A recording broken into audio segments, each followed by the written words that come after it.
익산 일빛교회 장권능 목사입니다.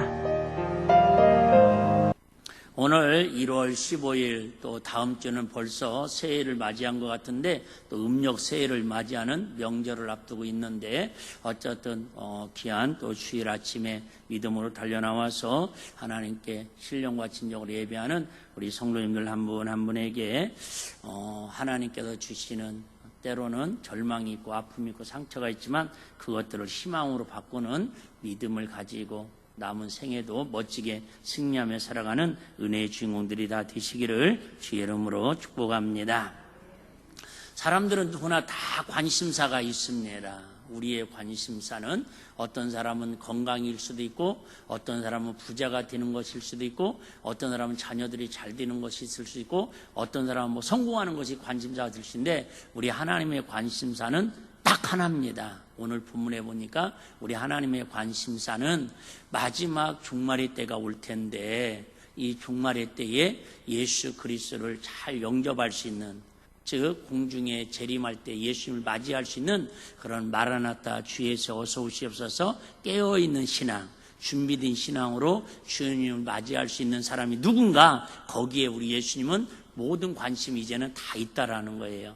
우리가 얼마나 많이 돈을 벌었고 우리가 얼마나 많은 하여튼 부자가 되었고 건강관리를 잘했고 하나님은 이런 거에 크게 관심이 있으시겠지만 그렇게 많은 관심 없다라는, 그건 누구의 관심사고 나의 관심사고 자녀들과 부모님들이 우리의 관심사지, 하나님의 관심사는 좀 핍박을 당해도 그럴 수도 있지 뭐, 사업이 좀 어려움을 당하면 우리는 막 절망인데 하나님은 그럴 수도 있지 뭐, 암병에 걸려가지고 의사는 몇 개월밖에 못 산다고 막 이렇게 우리를 절망 가운데 빠뜨리는데도 하나님 우리를 바라보시면서도 뭐 그럴 수도 있지 뭐, 살다 보면.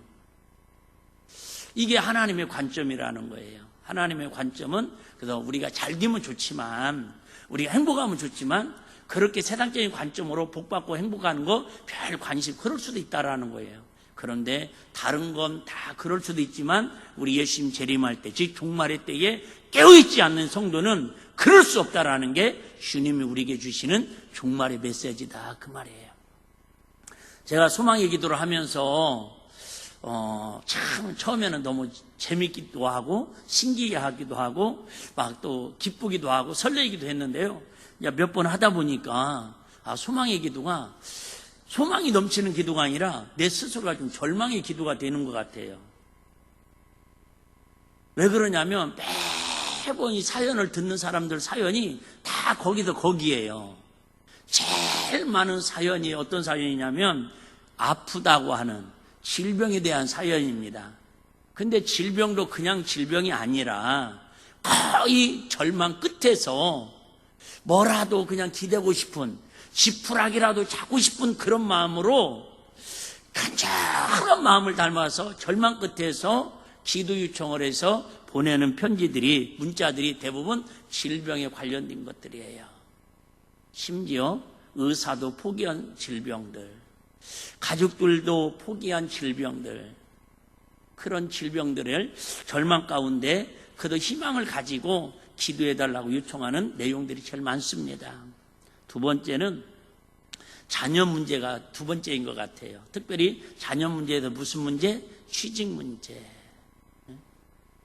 직장을 다니다가 회사가 어려움을 생겨서 그냥 어쩔 수 없이 직장을 그만뒀는데 다시 들어가려고 하니까 직장 들어가는 게 그렇게 쉽지 않더라는 거예요. 또 나름대로 열심히 공부하고 취직 준비를 했는데 또 이렇게 취직하기가 쉽지 않다라는 거예요. 희망을 가지고 공부하고 직장의 문을 두드렸는데 도리어 그 희망이 절망 가운데 있어서 기도해달라고 요청하는 기도의 제목들이 참 많습니다. 두 번째하고 세 번째하고 순서는 제가 정확하게 어떤 게 더 많은가는 확인하진 않았지만은 세 번째는 사업 문제, 곧 물질 문제로 기도에 요청을 하는 분들이 참 많습니다. 사업을 하다가 이렇게 부도가 났다라는 둥, 사기를 맞았다라는 둥, 또 물질 때문에 이사를 가야 하는데 보증금이 없어서 또 이사를 못 간다라는 둥, 여러 가지 물질로 인해서 고통당하는, 그럼에도 불구하고 이 물질 문제는 그렇게 드러내놓고 막 기도를 직설적으로 요구하지는 않습니다.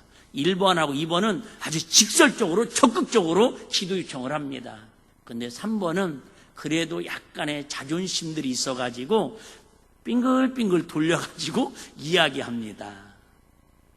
네 번째는 그나마 이런 기도가 사실 제일 중요하고 제일 가슴 뛰고 설레이는 기도임에도 불구하고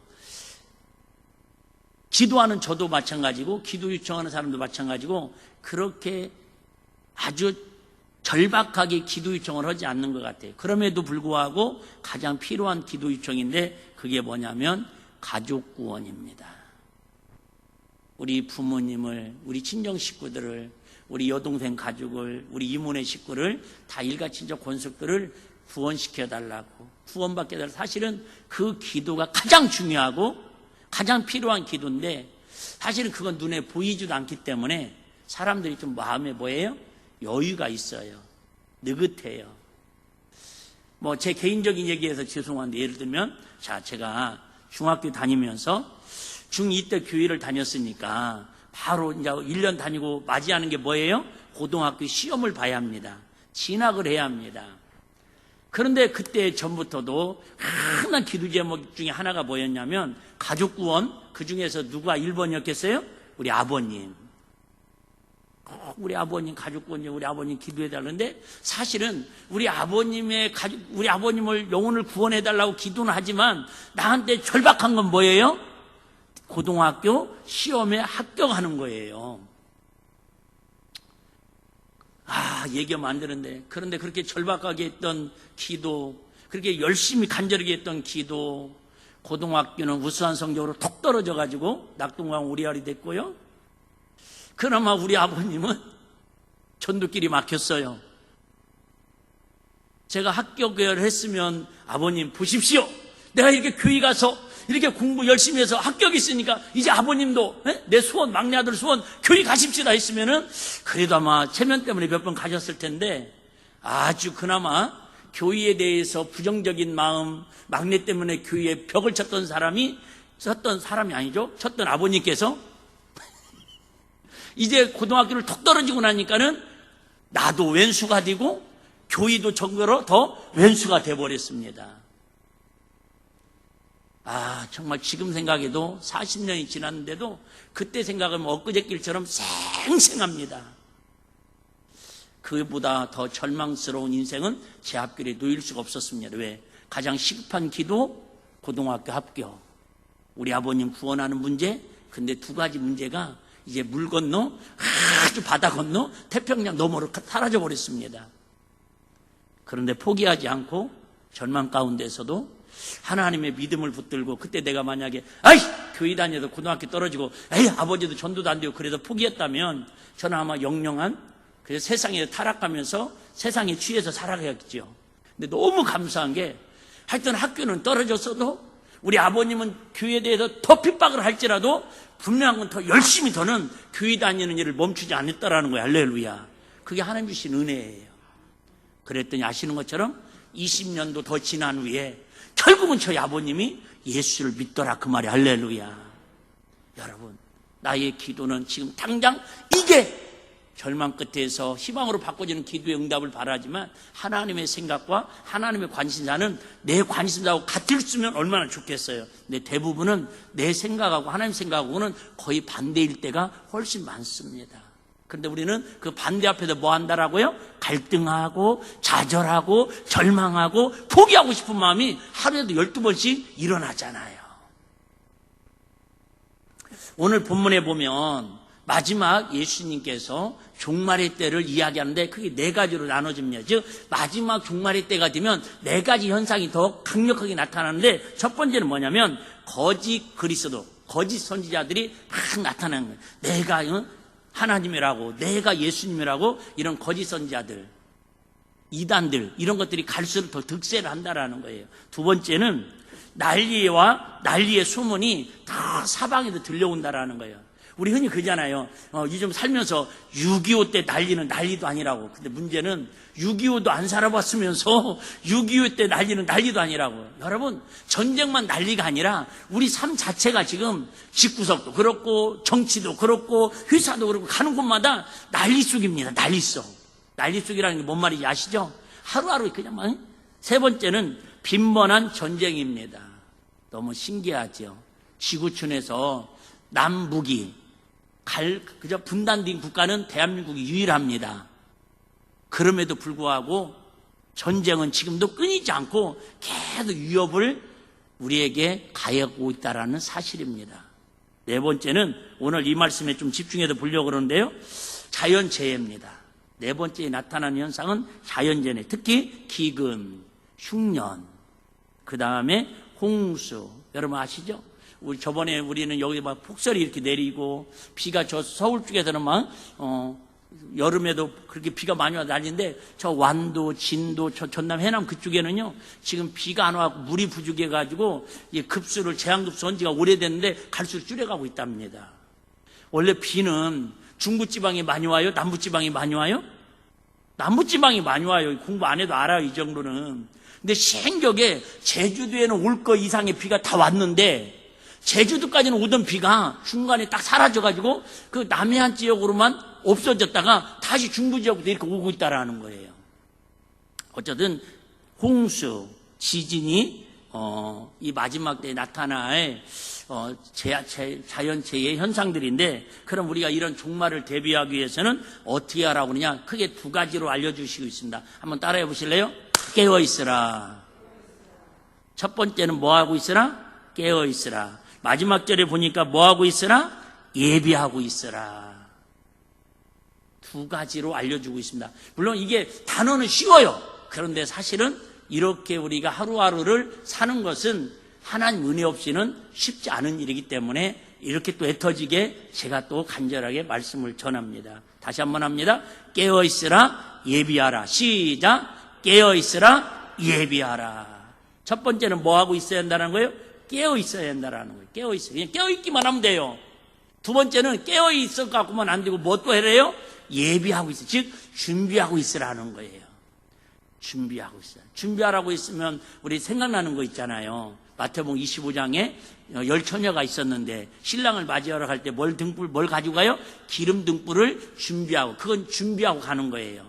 근데 준비했는데도 불구하고 그들은 뭐 했어요? 뭐 졸잖아요. 그런데 신랑이 이러다 보니까 깨긴 깼어요. 근데 중요한 건 뭐가 있어야 돼요? 준비한, 예비한 것이 기름 등불이 있어야 신랑을 맞이하는 것처럼 우리도 마찬가지라는 거예요. 꼬박꼬박 잠깐 졸더라도 뭐하고 있는 사람은, 기름 등불을 준비하고 있는 사람은 마지막 우리 예수님 오실 때에 세상에 어떤 지구의 종말의 징조들이 나타나고 예수님 때 예수님이시다 그러면 준비하고 있는 사람은 벌떡 일어나가 주님 맞이하면 된다라는 거예요. 근데 문제는 준비가 안 된 사람은 아무리 영적으로 나팔을 불면서 천사들이 우리를 깨워도요 일어날 수가 없다라는 거예요. 그 종말이라는 이야기는 예전에는 아시는 것처럼 점성술사들이나 종교들만, 특별한 이렇게 말세를 예언하는 사람들만 종말에 대한 이야기를 하는 것처럼 주제가 되었었습니다. 근데 요즘은 가장 많이 종말이라는 단어를 쓰는 그런 사람들이 어떤 부류의 사람들이냐면, 요즘은 과학자들이 종말이라는 단어를 제일 많이 쓰고 있습니다. 도리어 매일 강조해야 할 교회에서는 목사님들은 종말에 대한 설교가 갈수록 시들어가고 있는데, 이제 가장 문화와 가장 과학적이고 수학적으로 정확한 과학을 다루는 분들은 이 모든 지구촌의 우주의 모든 돌아가는 모습을 보면서 이제 종말이 더욱더 가까워졌다고 위치고 있습니다. 여러분, 그냥 대학원 안 나왔어도, 특별 공부 안 했어도 들어보면 이해가 될 거예요. 예를 들면 과학자들은 이런 몇 가지 근거를 가지고 종말을 얘기합니다. 첫 번째, 자원이 고갈되고 있다는 거예요. 자원이, 석탄이라든지 석유라든지 이런 자원들이 갈수록 당연하잖아요. 왜? 아니, 물질은 어느 한계가 있으니까 쓰면 계속 나오는 게 아니잖아요. 두 번째는 환경 파괴라는 겁니다. 환경 파기. 그래서 우리나라도 계속 이야기하잖아요. 플라스틱 같은 거, 뭐 일회용 컵 같은 거, 우리 그 마트만 가도 막 이런 거 다 비닐봉다리 주고 공짜로 주고 막 그랬었는데 지금은 줘요 안 줘요? 안 주잖아요. 끈으로 묶는 것도 못 묶는다는 거예요. 한 사람이 쓰는 건 얼마 안 되지만 뭐 그래? 참. 세 번째는요. 우리하고는 관계없는 것 같지만 전 세계가 제일 정치인들이 관심 갖고 있는 핵 폐기물이라는 거예요. 이게 여러분 어쨌든 북한에서 갖고 있는 저 러시아에서 갖고 있는 일본에서 미국에서 몇 나라에 갖고 있는 핵 폐기물만 그것만 다 뭐랄까요 방류시켜버려도 여러분 바다에서 우리 고기 제대로 먹을 생선이 없습니다. 우리 2011년 3월 달인가 잘 아시는 일본의 후쿠시마에 지진이 몇이 일어났어요? 9.0이 일어났습니다.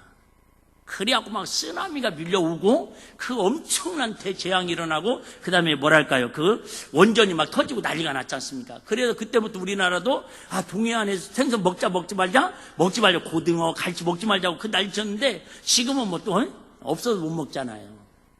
그런데 여러분 이게 만약에 저 러시아라든지 미국이라든지 이런 핵폐기물들을 지금도 막 일본은 협박하잖아요. 우리 핵폐기물 바다에다가 그냥 방류하겠다라는 거예요.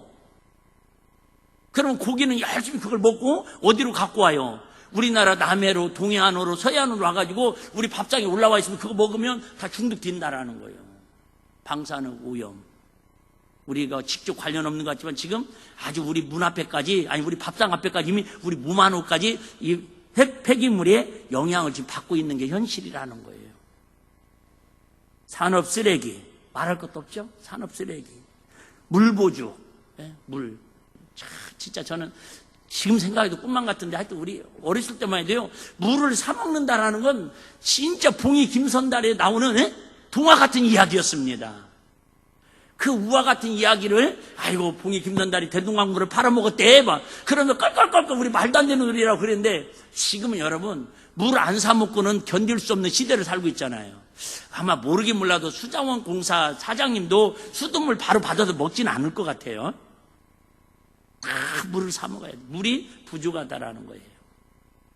제일 문제는 우리 코로나를 겪으면서 더 부각되고 있는데 슈퍼박테리아의 출현으로 이제 알 수 없는 질병들이 계속 인류를 위협하고 있다라는 거예요. 우리 중고등학교 학교 때만 해도 겨울하면 제일 많이 떠오르는 날씨가 뭐였어요? 사만사온. 사만사온도 모르는 사람 있어요? 3일 춥고 4일 따뜻 겨울이라도. 근데 그거 파괴된 지가 오래됐습니다. 지난달인가요? 12월 달인가? 익산에서도 감귤이 재배되고 있다는 사실을 저는 처음 알았습니다. 모르시죠? 네, 저 목천동 쪽에 가면 감귤을 익산에서 재배합니다. 감귤은 어디 상징인데? 제주도에서 감귤이 나오잖아요.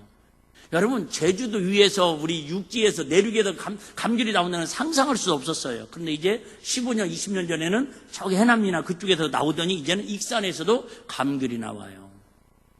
오늘 아침 북미일보 보니까 어제 북미일보 보니까 충북 영동에서 한라봉이 나온답니다. 그래서 이름을 이제 한라봉이라고 하지 말고 다른 이름을 붙여야 할 것 같대요. 한라봉은 한라산의 상징이잖아요, 제주도에. 여러분, 이렇게 그죠? 기후가, 빙하가 녹아내리는 건 말할 것도 다 알고 있는 거고. 요즘, 여기까지만 하면 이제 본문 넘어갈 거예요. 여러분, 이 시대를 보면서 오늘 쭉 그 얘기 하는 거예요. 성경 예수님조차도.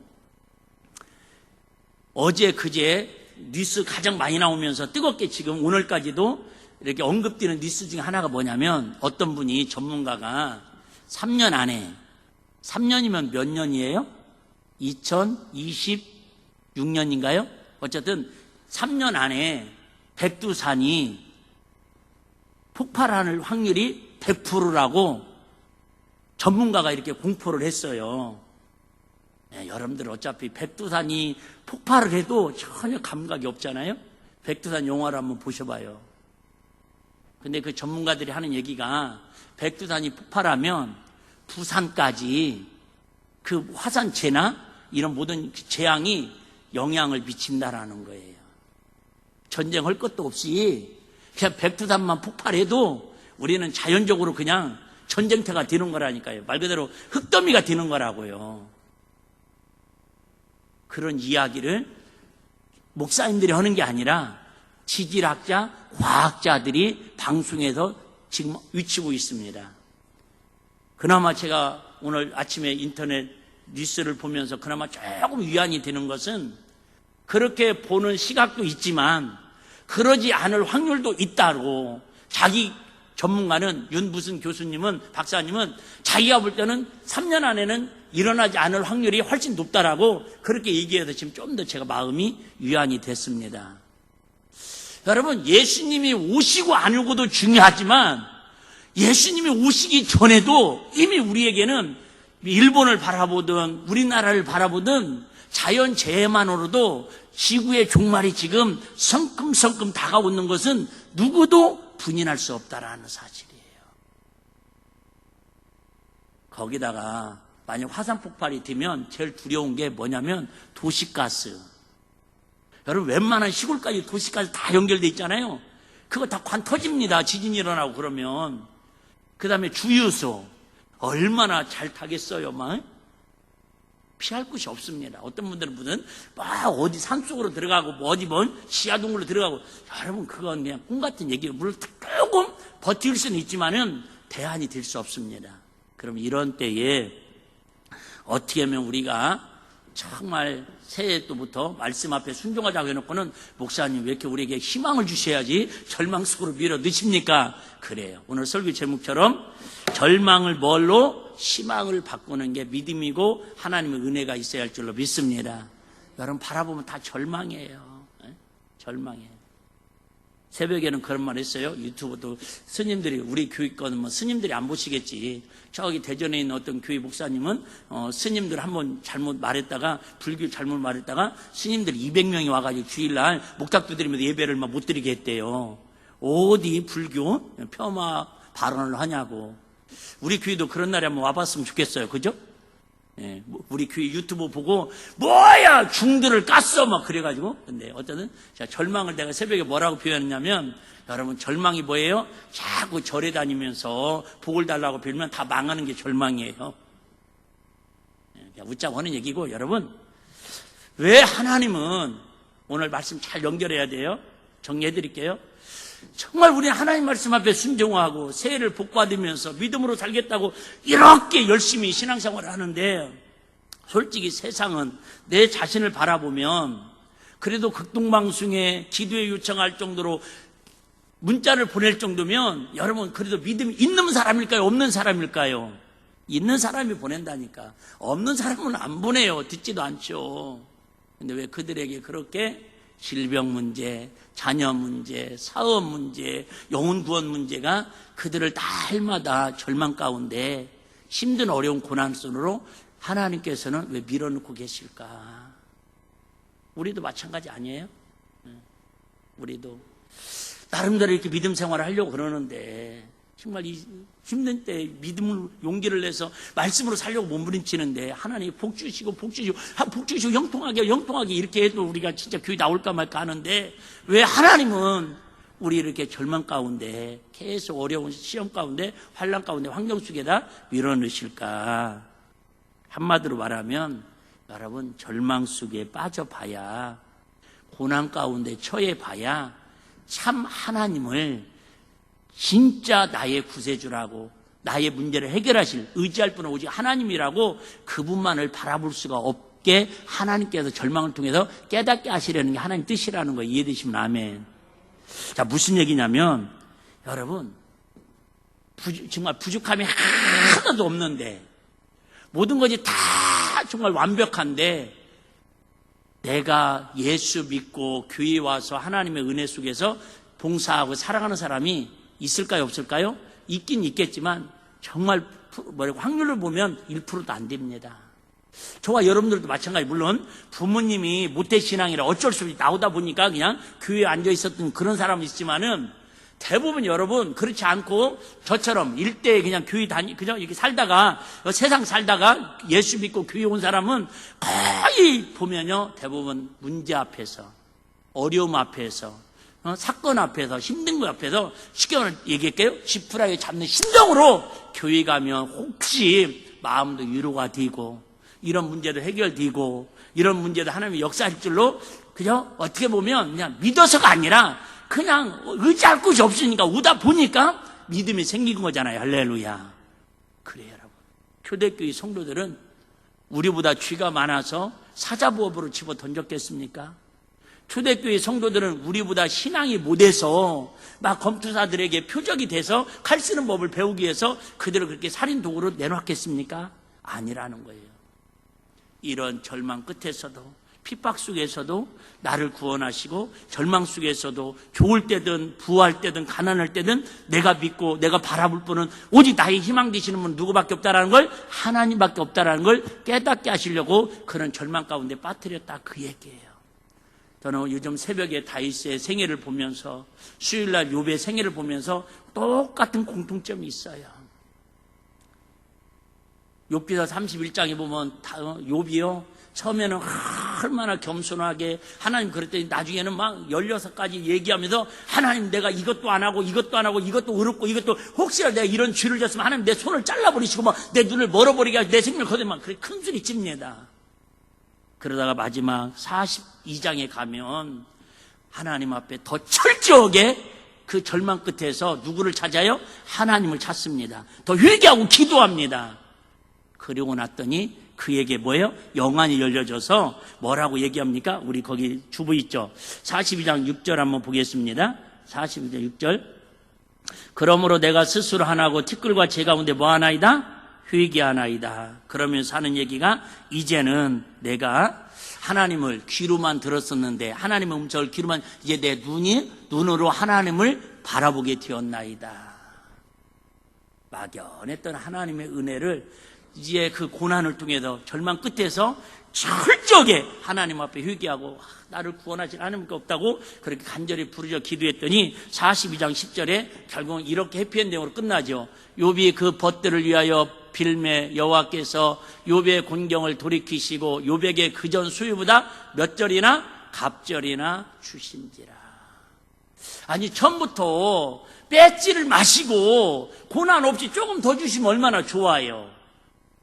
하나님은 뭘 깨닫게 하시려고 우리가 잘 먹고 잘 사는 걸 꼴을 못 보셔도 그러는 게 아니라, 우리가 세상에 취해서, 우리 인간의 관심사는 세상이 성공하고 부자되고 건강한 거에 취해서 누구를 망각하고 살까봐? 예수님을 망각하고 살까봐. 즉 예수님이 다시 오심을, 재림하시는 종말의 때를 망각하고 살까봐 우리에게 자꾸 고난과 어려움을 통해서 그럴 때마다 뭐예요? 아, 내가 이렇게 살면 안 되지. 내가 이러다가 세상에 취해가지고 우리 예수님 오실 때 들림받지 못하면 정결한 신부처럼 주님 맞이해보자면 큰일 나지! 이런 경각심을 주게, 깨어있게 하려고, 준비시키려고 우리에게 때로는 아니에요. 사실은 매일 고난과 좁은 길과 연단과 절망할 수밖에 없는 그런 아픔의 상처들을 가지고 하루하루 살아갈 수밖에 없다라는 거예요. 그럼 목사님 어떻게 해야 돼요? 예수 안 믿고 그냥 신앙생활 때려쳐야 돼요? 그럼 큰일 난다라는 얘기죠. 근데 여러분 진짜 감사한 건 제 인생을 바라보면서 그렇지만은 그때는 너무 힘들었고, 얘기했잖아요. 중2, 중3 때, 고등학교 때 너무 힘들었는데 40년 지나서 생생한데 지나고 보면요, 내가 한 건 없고 주님이 그런 마음을 주셨어요. 할렐루야. 주님이 그런 마음을 주셨어요.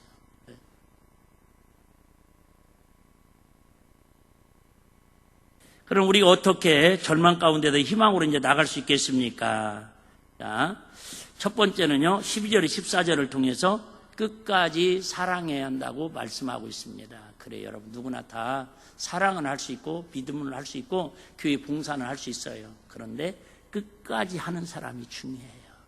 한번 빨리 읽겠습니다. 자, 12절부터 14절.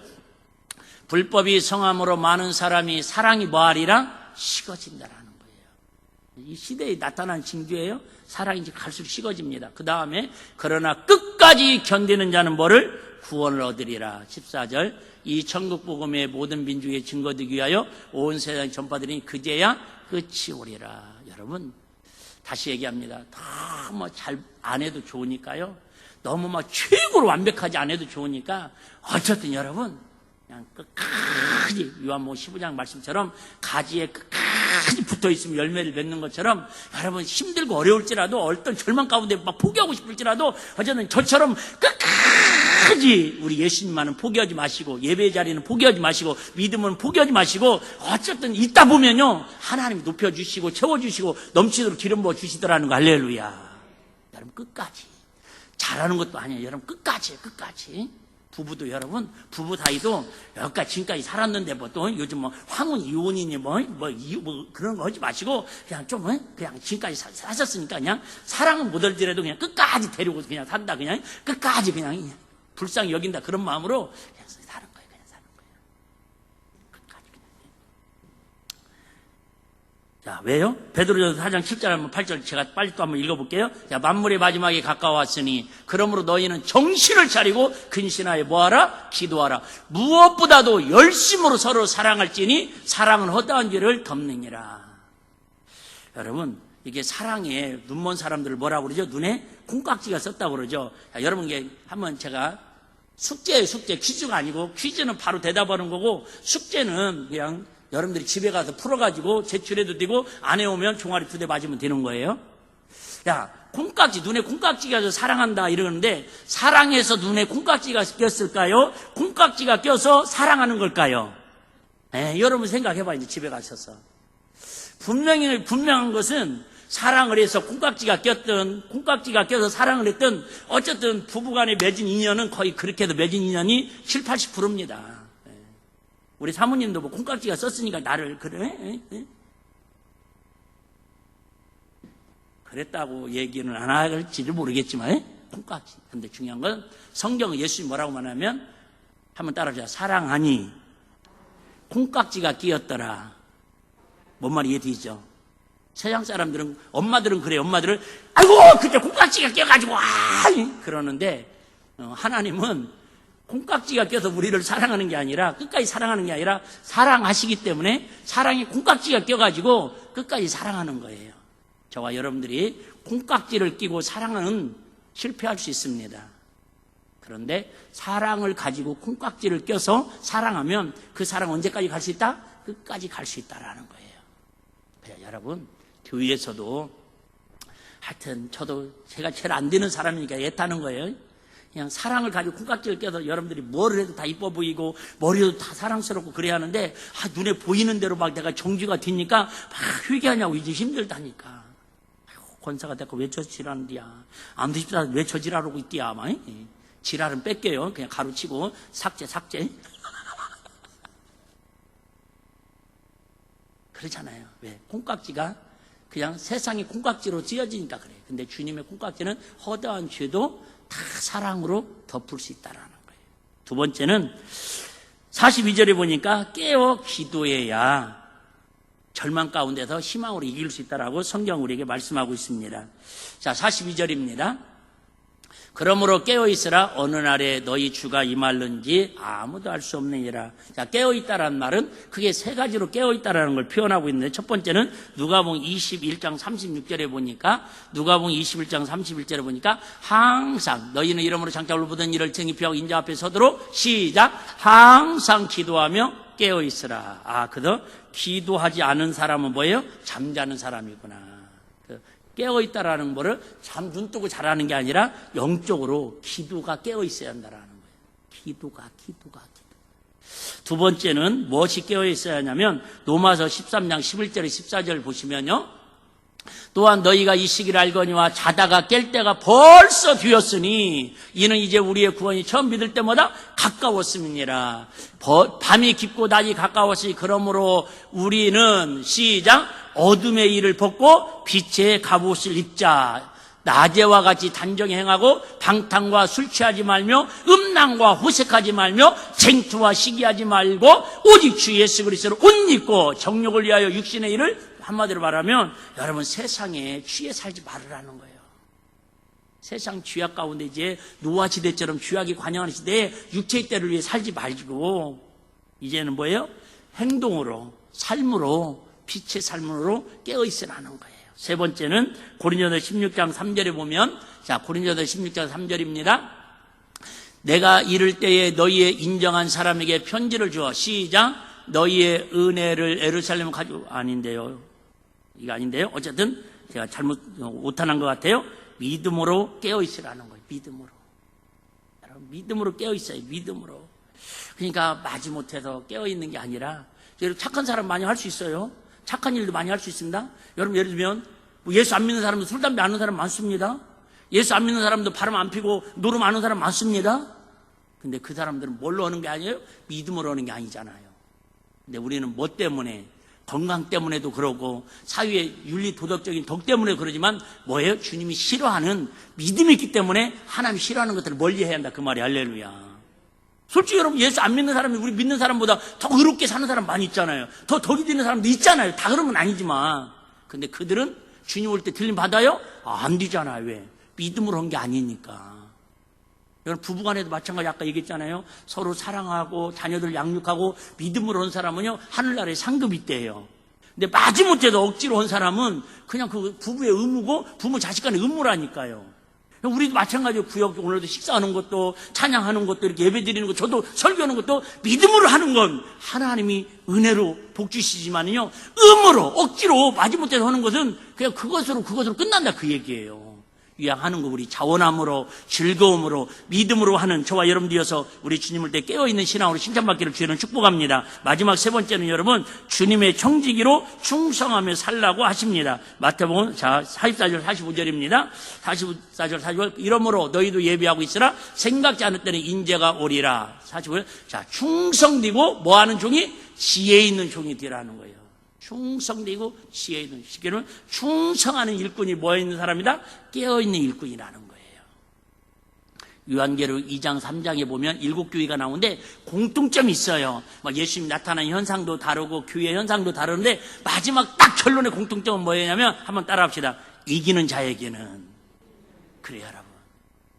신앙생활은 절망에서 희망으로 바꾸는 하나님의 지혜로 승리하면서 하나님 복으로 살아가기를 원하는 사람은 어떤 상황에서도요 지와 싸워서 마귀와 싸워서 세상과 모든 거 싸워서 자존심과 싸워서 이기는 자가 결국 하나님이 예비하신 신들도 만나도 먹고 그죠? 하늘의 보좌 영광도 취하고 하늘나라의 멸관도 받고 주님을 때 들림 받고 종말일 때에 칭찬받는 성도로 깨어있는 하나님의 자녀로 살아갈 수 있다라고 우리에게 말씀하고 있습니다. 우리 어떤 상황에서도 우리 죄악에 물러나지 말고 마귀에게 속지 말고 우리 영적으로 부부간에 싸워서 이기라는 게 아니라 육으로 싸워서 이기라는 게 아니라 영적으로 죄와 싸워서 이겨 하나님께 영광 돌리며 살아가는 우리 행복자들이 다 되시기를 주의 이름으로 축복합니다.